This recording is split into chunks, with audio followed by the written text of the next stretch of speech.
Jamani, za ndani nimesikia wekundu wa Msimbazi Simba hawamtaki refa ambaye tetezi zinazungumzwa kwamba huenda ndiye ambaye anaenda kusimama kwa refa kwenye mchezo wa fainali wa CRDB Cup pale Zanzibar. Sasa taarifa ambazo zinazungumzwa kwamba huenda Ahmed Arajiga akawa mwamuzi wa mchezo huo. Sasa Simba wao wanasema wangetamani kuona waamuzi kutoka nje, na kwenye hayo hofu kubwa si kwamba Azam wamecheza mchezo, hapana. Hofu ni kwamba kuna mkono ambao umeingia nje na Azam, manake watani wao wa jadi wanaonekana wamehusika, yani kuna namna mkono fulani umewekwa ili wakose na ubingwa huu. Kwa hiyo hofu kubwa ya Simba, wanaona kama mtani wa jadi ambaye yeye hayupo kwenye fainali ameingiza mkono wake. Kwa hiyo hawataki kumwona Arajiga naye anakuwepo kwenye kama mwamuzi, wakiwa nahisi kwamba kuna mazingira ambayo yako hivyo. Mimi binafsi sikubaliani na hicho ambacho wanakihisi. Ni kwa sababu gani? Ni kwa sababu naamini miongoni mwa waamuzi bora sana kwa sasa nchini Tanzania, Arajiga ni miongoni mwa waamuzi bora kwa sasa.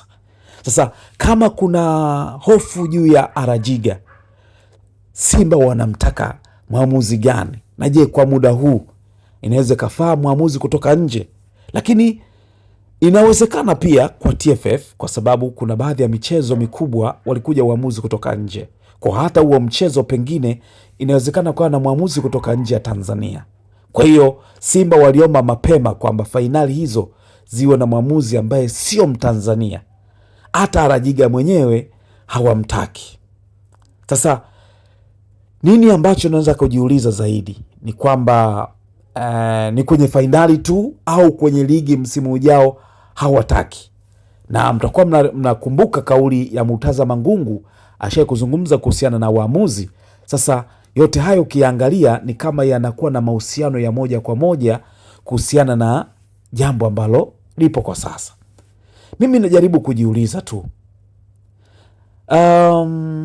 endapo kama TFF wakimweka Arajiga akasimama kama mwamuzi, je, hawataingiza timu? Je, endapo kama akiinuka mwamuzi mwingine ambaye Ramadhani labda Kayoko, je, Simba watakubaliana naye? Nasoro Mwinchui vipi, watakubaliana naye? Au Simba ndo wataki kabisa mwamuzi wa Kitanzania aweze kusimama kwenye dabi kama ya Azam? Lakini kitu ambacho mekisikia ni wasiwasi wa Simba kwamba ni kama kuna mkono wa watani wao wa jadi upo pale. Ndo hofu yao kubwa kwamba mwamuzi ambaye ataenda kuwekwa pale, huenda pia kuna nguvu ya watani wa jadi ambao wao hawapo kwenye fainali, lakini akatumika kubebwa Azam ili kumuumiza Simba. Hayo ndio ambayo yanazungumza mpaka sasa. Hofu kubwa ya mnyama ni kwamba licha ya kwamba Yanga hayupo kwenye fainali na hashiriki, ila kuna mkono wao kwa ajili ya kuibeba Azam. Kwa hiyo kila kitu ambacho kinakuja mbele zao wanajaribu kuangalia kwenye mazingira ya mtani wa jadi Yanga, kwamba naye anaweza kaingiza mkono huku kwa ajili ya kuwahujumu. Hofu ya Simba ni hujuma ya Yanga kuingiza katika mchezo huo. Hiyo ndo hofu kubwa mpaka sasa.